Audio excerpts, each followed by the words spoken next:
Good morning, my name is Pam McCagh, and I'm an international psychic medium and author of 23 books. It's how the books that was written, which is intriguing. I'm going to take you through the 23 books as they come in, how I write them, and how I actually listen to the dead dictating their stories. So first of all, we're going on to the book called Sleep Never Comes, for those that did not reach the other side. Now, this was a beautiful story. A long time ago, I'm a suicide survivor, and they promised if I went back, that they would give me a new life and new beginnings. They did. I've had a wonderful life since then. But they also gave me a promise of tomorrow. That meant they was going to give me something that I can use for this world. And that was a gift of listening to the dead dictating their stories. Now, when I first started the book, Sleep Never Comes, I actually wrote this book in 9 weeks. I got it to the print and it was out into the big wide world within the 9 weeks. So that was a miracle on its own.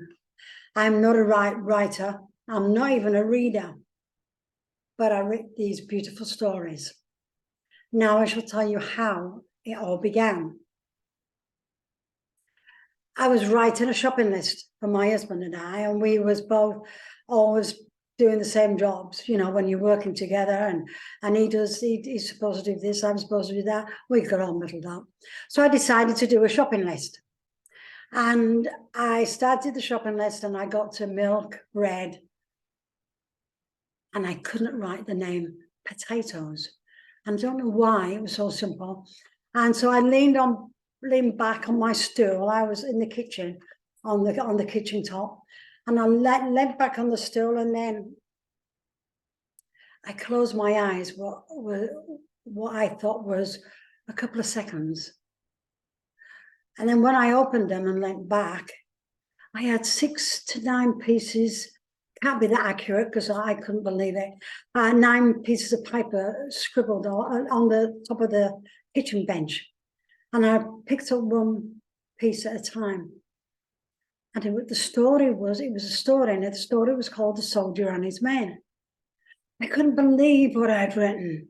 It was very hard to decipher because I'm not the best writer in the world, but as they talk, I must have wrote it down. And so it was a bit up in there, and I sat back and it took me about an hour to understand what I'd written. I thought, my God, this is beautiful. So I sent it to my son in England. And I said, I'm sending you a story that Mum had written. He said, Mum, you're bloody joking. He said, we have to decipher your emails. It was just a laugh between us, nothing else. So anyway, I sent him the story. And he said, my God, what a beautiful story.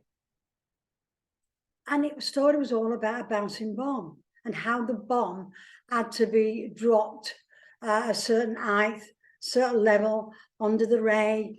I didn't know a bloody thing about this, but my son said that he would send it to a friend of his that was an old pilot or something to do with that.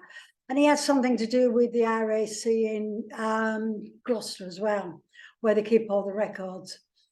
So in going back, he sent the letter off, and a few weeks later, this gentleman phoned me up and he said, where did you get the information? And he introduced himself first, but he kept saying, where did you get the information from?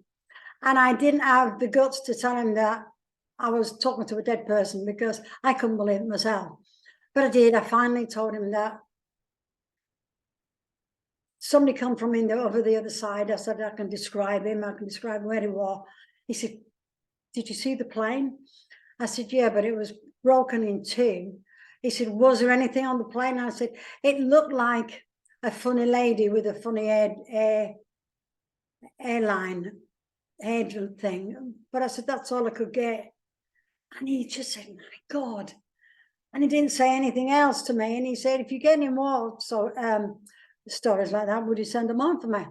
So I said, wait a minute. I said, well, what is it? He said, well, you was 100% accurate of everything you said when you said that the plane had to measure the bombs as a drop it, so it would hit the target.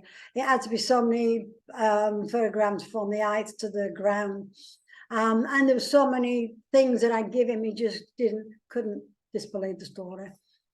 And I'm sitting there thinking afterwards, how the hell did I write that story?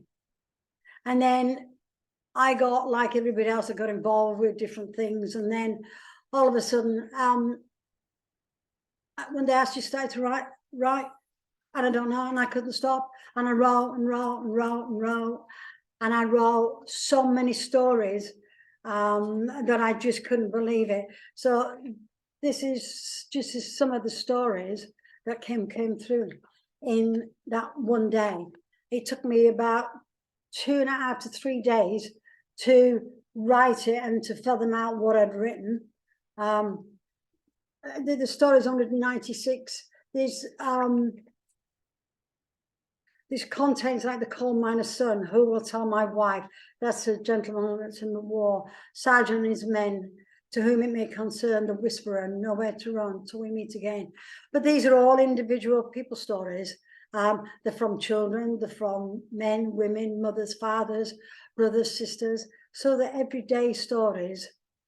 But when I did the suicide thing, they asked me, when the angel of mercy, because that's what she said her name was, sent me back, she asked me to make a promise that in time I would listen to stories. And I thought, oh yeah, okay, promise anything at that moment of time. But that's what I actually did. So now I have fulfilled an agreement with the other side, as promised. I have written and filled 23 books. And I don't only write the books, because this cost me, the cover cost me so much money, I couldn't afford to do it again. So I found by that time I'd got a guide, and his name was Frederick. He went on for miles, and I said, can we just cut that short? Can we just call you Fred? And he said, no problems. So I called him Fred. But he's been my lifeline to the other side. He has been everything that I could wish for. He is such a marvelous guide. He's taught me how to write. He taught me how to sit on a machine, on a computer, bring a blank piece of paper in. He asked me what color I would want, and I told him the color. And then the names of the books are all given from the other side. So when I start writing a book and I'm halfway through it, I'm thinking, I wonder what the name of the book's going to be. Then they'll come back and they'll say, The Shadow Children, or A Lifetime of Memories, or The Letter of Hope. And so that's how the stories get the titles. So this is about this book. I hope you enjoy the journey with me as I take you through every book that I've written and told you how and explain about why they come through. Thank you very much for listening. Bye-bye.